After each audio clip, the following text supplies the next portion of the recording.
Hi guys, তোমরা কেমন আছো? আমি অনেকদিন যাবৎ ভিডিও বানাইনি। আমার যে চ্যালেঞ্জ ছিল কন্টিনিউয়াস ভিডিও বানানোর, তাতে অনেকটাই ব্রেক লেগেছে।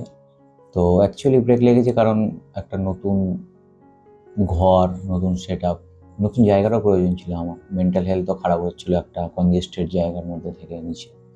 তো ওপরে আমার এই ঘরটা, ইনফ্যাক্ট 3টে ঘরই আমার কমপ্লিট এবং এই ঘরটা আমার।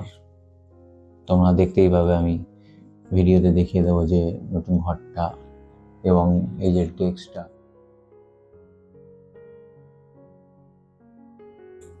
এটা হচ্ছে কিনেছি আমি অনলাইন থেকেই, বাই করেছি ফিনিশিং ভালোর জন্য, কারণ অফলাইনে দেখেছি অনেক ফিনিশিং ভালো হয় না।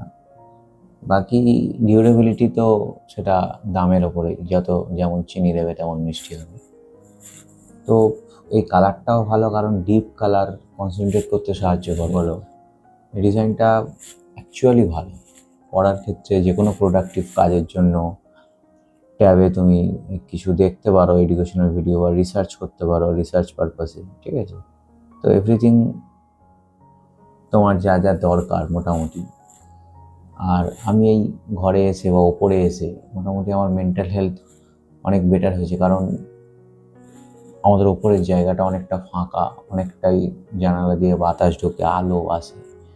তো সেক্ষেত্রে আমার স্পেসটা অনেকটা, এবং ঘরটাও আমি এটা ওটা জিনিস দিয়ে ভরিয়ে তুলিনি। ফলে স্পেসটা এমন একটা জিনিস, স্পেস তোমাকে হচ্ছে মাইন্ডকে ওপেন রাখতে সাহায্য করে। তো যত বেশি চারিদিকে নোংরা থাকবে, তত বেশি তোমার মাইন্ডটাও অকুপাইড হয়ে থাকবে, ফলে তুমি সারাক্ষণই স্ট্রেসড ফিল করবে। তো হ্যাঁ, what I think from my experience is, তোমার এনভায়রনমেন্ট রাইট হওয়াটা খুব দরকার। তো I think I got it right. তারপর তোমরা বলো ভিডিওটা কেমন লাগলো।